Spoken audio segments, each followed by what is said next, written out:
जय हिंद। दोस्तों, आज हम बात करेंगे छंद की। अलंकार, छंद और रस। हर एग्जाम में यहाँ से 5 से 7 सवाल पूछा जा रहा है।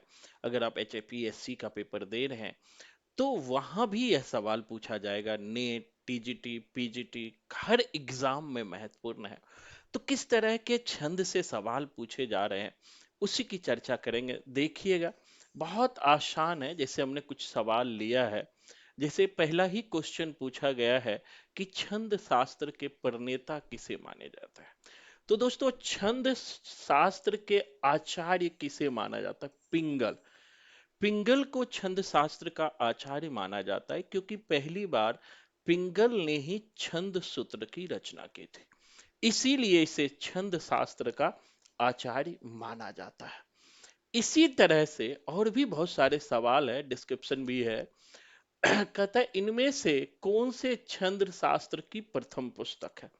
तो पहला पुस्तक जो TGT 2015 में पूछा गया था वो छंद सूत्र है।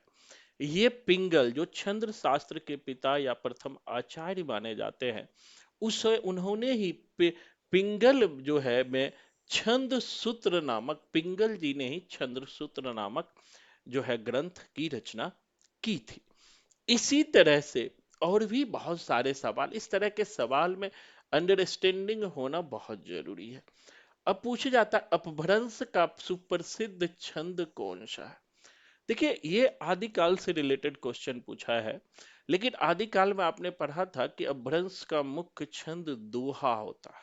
ये पढ़े हुए है। लेकिन यहां पर दोहा नहीं दिया है।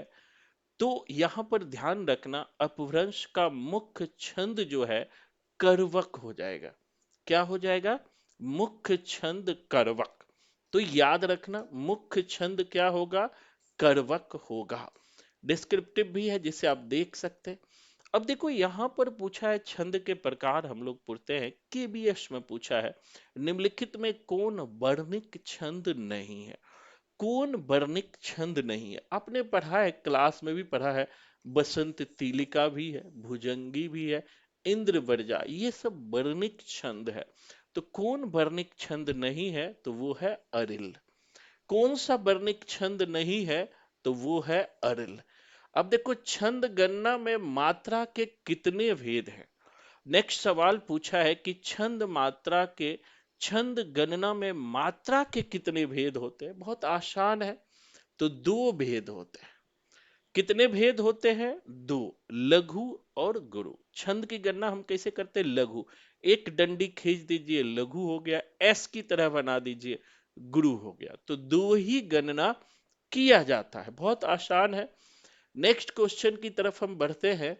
कहता है, छंद में प्राय कितने चरण होते हैं? आपने पढ़ा होगा, छंद के चरणों को भी पढ़ा होगा।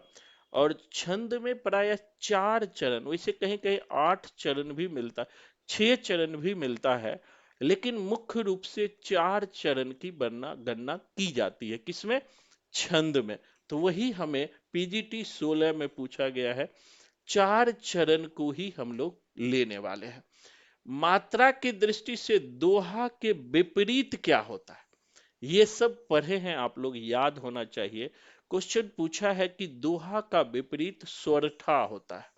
दोहा का विपरीत क्या होता है? स्वरठा।